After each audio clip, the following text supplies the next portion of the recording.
Nowapara press ক্লাবের উদ্যোগে HSC পরীক্ষার্থীদের মাঝে মাস্ক বিতরণ করা হয়েছে।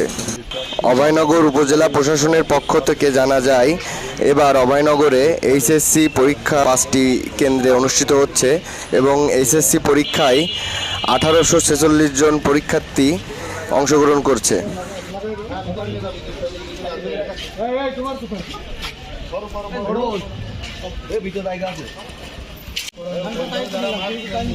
ঠিক আছে।